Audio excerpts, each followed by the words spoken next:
Hello and welcome to the Graphics Profiles, the official podcast of Graphics Pro and Graphics Pro Expo, covering the graphics market online, in print, and in person. I'm your host, Regan Dickinson. Our guest for episode 54 is, once again, John Tarn, president of Xtreme Marketing in Pilot Mountain, North Carolina. This time we dig into pricing, using data to find efficiencies to keep costs down, selling on value, and more. But real quick, and before we get into the second part of our conversation with John, I want to take a moment to let y'all know about Graphics Pro Expo. It's dedicated to the awards and personalization, apparel decorating, and sign and printing markets, and they're all under one roof. So be sure to catch one of these value-packed events in Portland, Oregon, July 19th through 20th, Long Beach, California, featuring RapsCon, August 18th through 19th, and Baltimore, September 13th through 14th. Go to g-p-x.com to get the full scoop, and we'll see you there. Okay, so let's get into it with John Tarn, president of Xtreme Marketing. John, in our last conversation, one of the things that we were talking about was margin, and you said that pricing for value as opposed to pricing by some formula or some cost and possibly getting lower margins, and doing it based on price was the wrong approach, but doing it based on value is the correct approach. So is there a formula that you have for pricing, or is there a philosophy that you have when it comes to pricing your various products? Yes, there is. We want to maximize our value, and we want to make it so simple for our client to say yes based on the massive amounts of value that we add. And I will give everybody a suggestion. There's a fellow named Alex Hormozi, and he has a book called $100 Million Offers. $100 million offers. And again, his name is Alex Hormozi. Okay. And in that, he talks about making offers so good, people feel stupid saying no. And that's just a way of saying, that the value exceeds what people think the value of their dollar's worth. Okay. Because that's the thing. To get an exchange going, they have to perceive the value of your goods more valuable than that dollar that's in their hand. And to do that, you can stack, you can bundle, and just make it so their success is easy in whatever they're doing and making that decision to go with you. And one of the things we talk about with our clients is that a lot of times they'll come in, we have a minimum, and they're going to come in and they're a business, because we're mainly business to business. Right. And that's where we want to be. But they'll come in and they'll say, hey, I want 5 chloroplast signs. And our sales team is trained to talk to them because we care about their success. And you cannot succeed putting 5 chloroplast signs out. Right. You got to have a massive amount of effort to be seen, to market your products. So we'll suggest more like 250 to 500. Okay. And the reason is you want to go out there and you want to completely saturate the market. Everybody underestimates what it takes to be seen, because really nobody sees you. Yeah. And so we always go under the assumption that even with our social is that nobody saw it. So we have a belief that you cannot over market. And a lot of people feel like, well, I'm going to get annoying, I'm putting too much out there, but that's not true. I mean, there's 8 billion people out there. You cannot possibly over market. Yeah. That's a belief that you got to break. So with that, you got to add the value. And the value of that is helping our clients do a purchase that's going to make a difference in their life. 5 chloroplast signs will not make a difference in their business. Right. But if they invest, and that's what it is, it's an investment. If they invest for 250 of them, now they're doing something. Now they're going to get out there and people are going to start talking. Now we've helped them out. Yeah, right. And we've made their success more likely. It's commitment. And I have this philosophy that if the commitment's not big enough, you're not going to do it. So it makes total sense to me. And when it comes to pricing out an individual product, let's say it is 250 chloroplast signs. How do you price out that individual product to make sure that it's reaching your margin goals? Oh, for us? Yeah. Whether it's that or a vehicle wrap or a fabbed event trailer, whatever it might be. How do you? Is there a formula for that, or is there an approach to that?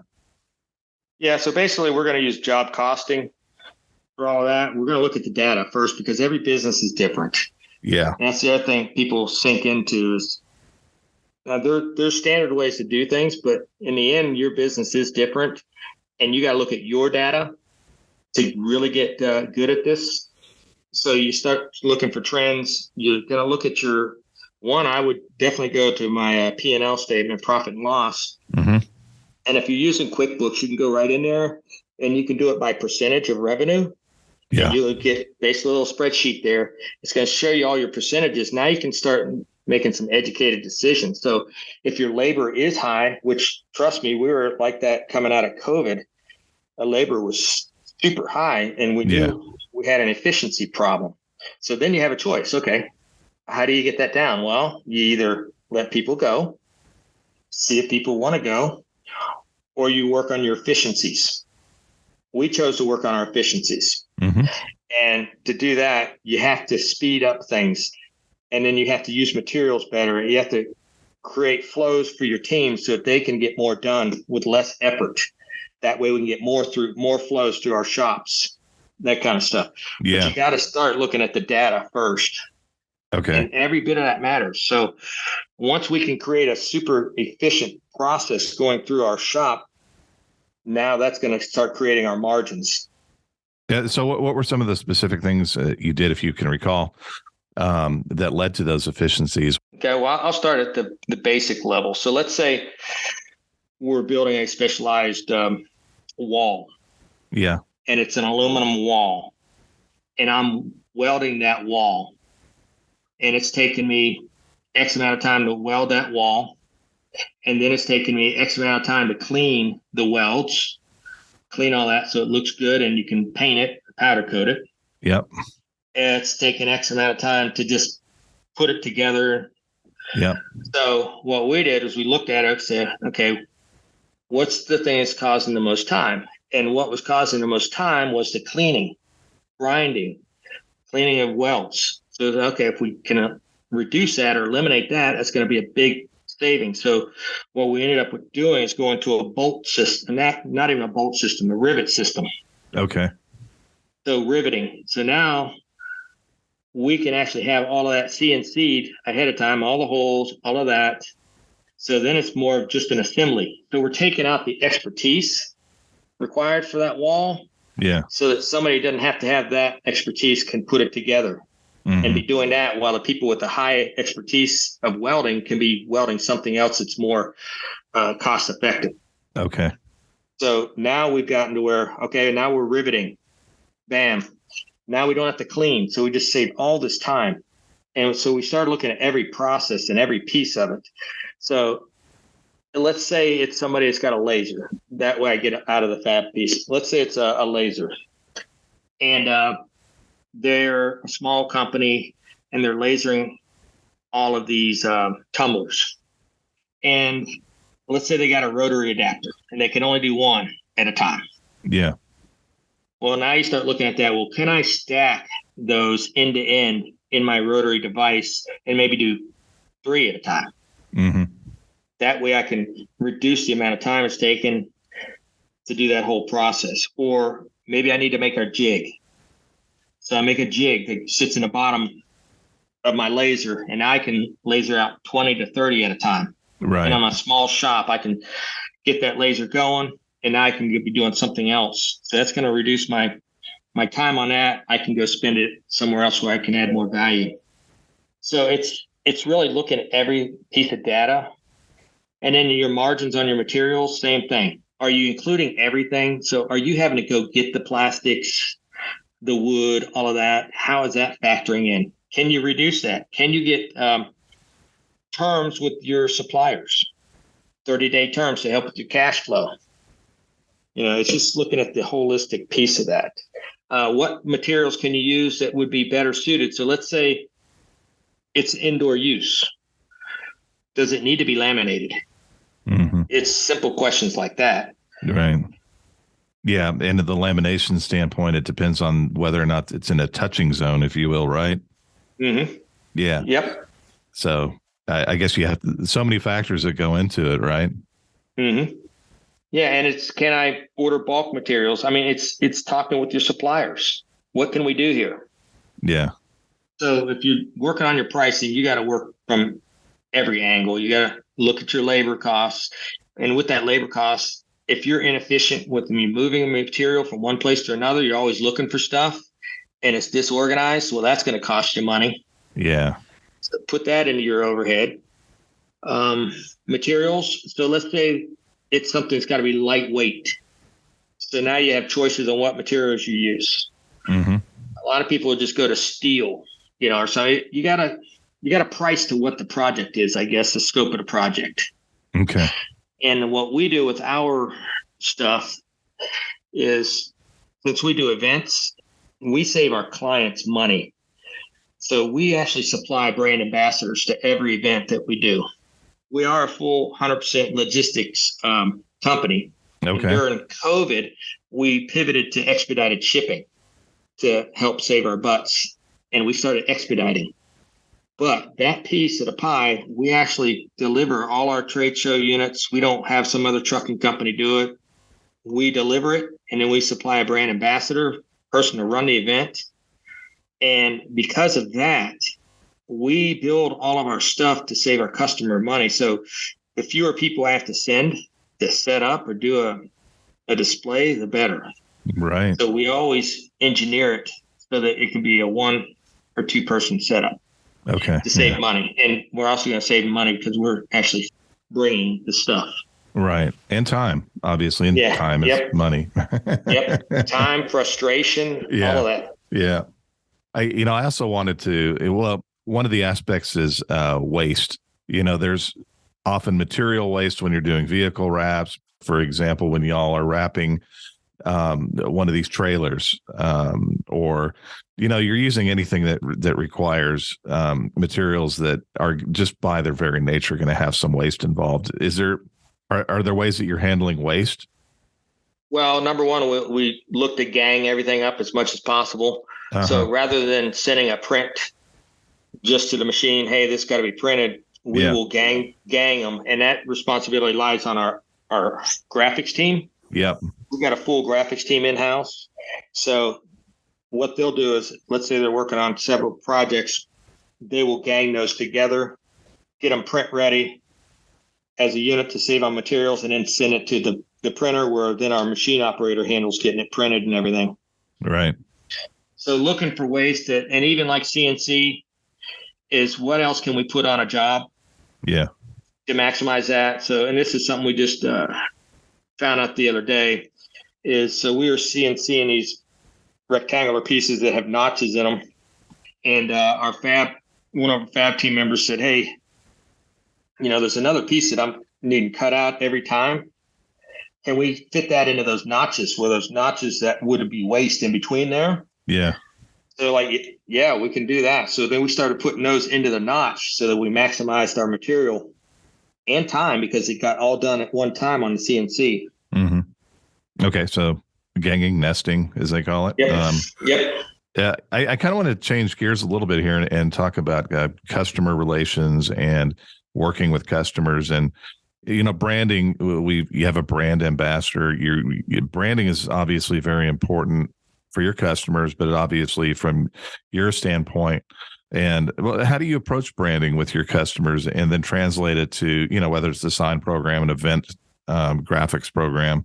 How do you work that relationship with them and ensure that your customers are staying on brand and they're getting the word out properly?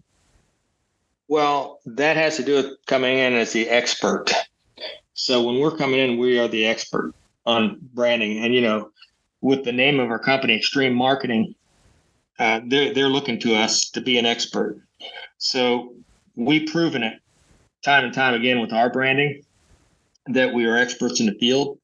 So that is what I'll call a marketing qualified lead, MQL. Okay. So they're already qualified through our marketing. And that's the job of our marketing manager, to make sure that we're getting MQLs and people come in the door. So they're already qualified. Okay. And as far as the events, we become an extension of our client when we're out there. Mm-hmm. So we're representing them. So we're going to get educated on whatever product they're selling, whatever they're doing. We're going to come in there and we're going to represent them, and we're going to stand right beside them. You can't tell that we're Xtreme Marketing versus PepsiCo or Frito-Lay or somebody else. Yeah. And that goes through our team and understanding that branding is everything, marketing and branding. And what we'll do is we'll say, okay, well, what does a $150 million company look like? How do they treat people? How do they move? How do they dress? So we always, because we have our mission, vision, values, we're always going back to those as our stake in the ground. What's this look, how would this happening in 10 years? We're a $150 million company. And so it gives us something to kind of measure against. And it's done all the way through from every day here. So it starts with that morning meeting. So it's continuous going over mission, vision, values. Okay. And then how that translates to the various areas of the company and the various projects you're working on. So it's almost like you're taking the macro and bringing it to a micro. Is that a fair assessment? Yes. Okay. Yes. And then we understand that we're there to help our customers succeed. So if we're always looking at from their success rather than our success, we're not the hero in the story. They don't care about what we have. They care about their problem. And that's what we're there to solve. So we take ourselves out of it, the ego out, and we take care of and solve their problems. That's the meat and potatoes of it. Right. So we make sure they're the hero. It's their success that matters. And then, everything else for us is, that will happen. Yeah. By doing the right things. So there's times where we've told clients, maybe not to work with us, because that's as important as anything as the ones that work with you. Sometimes there's certain clients that they're not going to get the benefit, or they're not committed enough to their own success. So it's not going to help them. Yeah. Right. And we will actually communicate that to them. Okay. So you kind of eliminate the problems before they happen, because you can see them coming down the pike because they just don't have the commitment to their own brand or their own goals necessarily. Is that correct? Yep. Mm-hmm. Okay. One of the things that we talked about last time was the fact that you pivoted during COVID and you brought in manufacturing, CNC, lasering, et cetera, but you also added embroidery. You do apparel, you do, again, just about everything.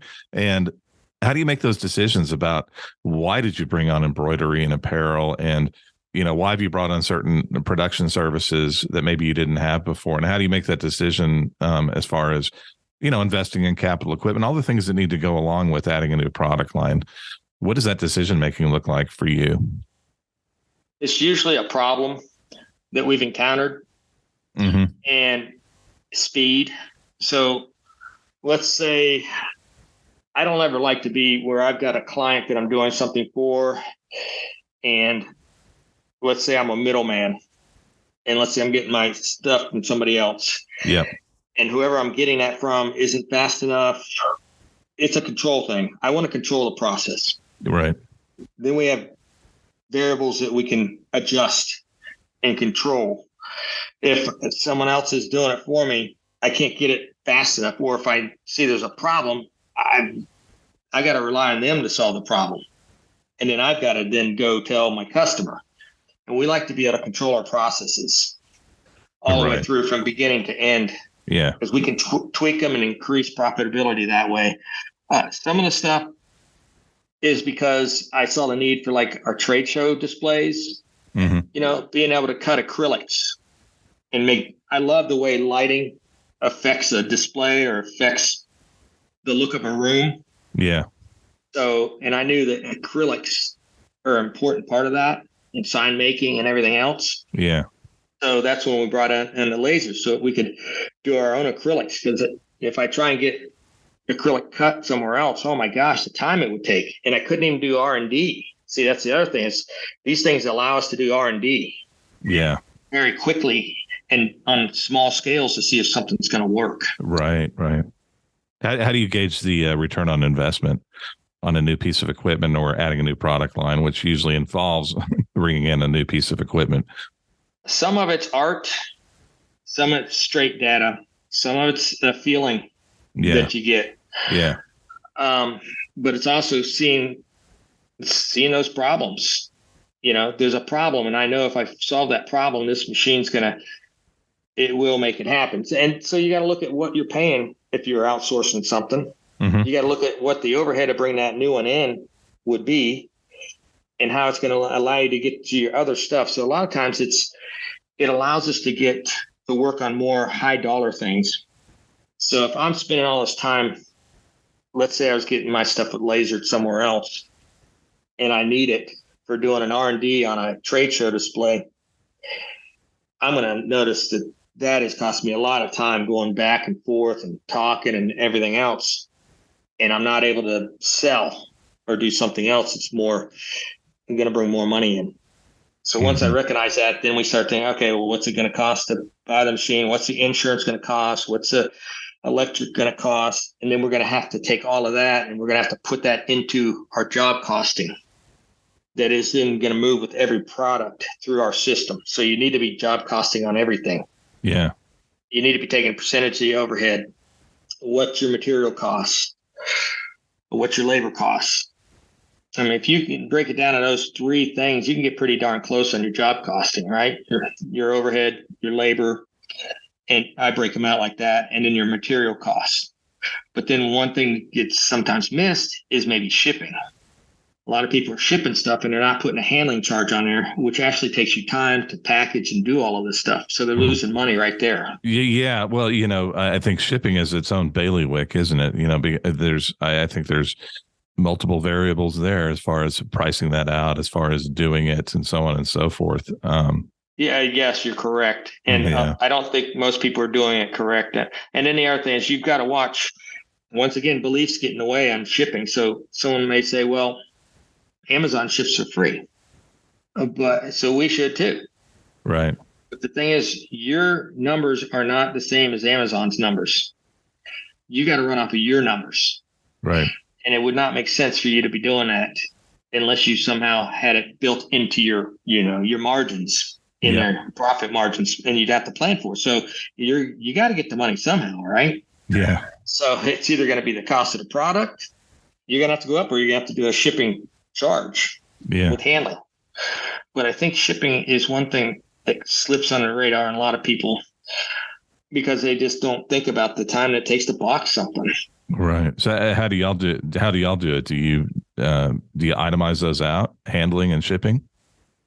Yeah, we'll put a charge on top, but now, so we used to deliver everything for our local customers. Right.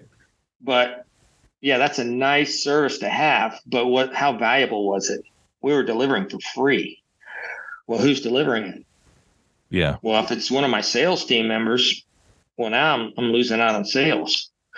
So we give our customers options.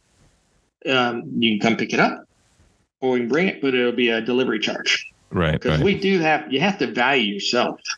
Yes. And we value our team. So we want to put them on the maximizing where they're working. It's going to maximize the value to the company. So we charge for if we're going to deliver. Amazon's got trillions of dollars that they've invested in their system. So why would I compete against them? So it's just really communicating and educating. Yeah, and it sounds like being upfront with them as opposed to beating around the bush is telling them exactly what it is, right? Yeah, that's it. Okay, and you found that transparency is the best way to go with customers, and it sounds like with your employees too. Yep, always. Okay. Well, you know what the music means. I do. Well, now you do, right? Yeah. Okay. Well, I want to thank you again for coming back with us for a second part on this, and hope to talk to you more and see more of you in the future. Thank you, Regan. It's been a pleasure. Thanks again. And thanks again to our guest, John Tarn. You can find John's company, Xtreme Marketing, at xtreme-market.com. That's xtreme-market.com. And make sure you stay connected to the graphics community at graphics-pro.com. For regional events dedicated to your business, go to graphics-pro-expo.com. A lot of hyphens, but there it is. You can find this podcast at your favorite platform. Spotify, Apple Podcasts, or SoundCloud. And you can browse the archives at graphics-pro.com. There's that hyphen again. Thanks for listening, and until next time, adios, amigos.